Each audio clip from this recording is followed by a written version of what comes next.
Here's a page that explores new notes. So we have middle C, that's not new. We recognize it when you see the note with the whiskers coming through the middle there. That's middle C. The first note here that we have on the space. So a space note is a note that's between the lines.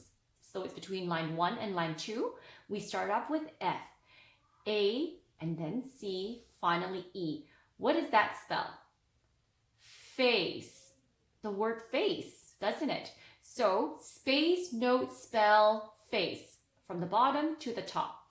If we go in ahead and fill in these notes here, that's F, A, remember to use capitals only, C, A, F, A, C, F, A, C, F, A, C, E. All right, so only using our right hand here. Let's place our thumb on F right above middle C. F, 2, 3. A, let's skip up. C, A, over to here. F, A, C. With my left hand over to E.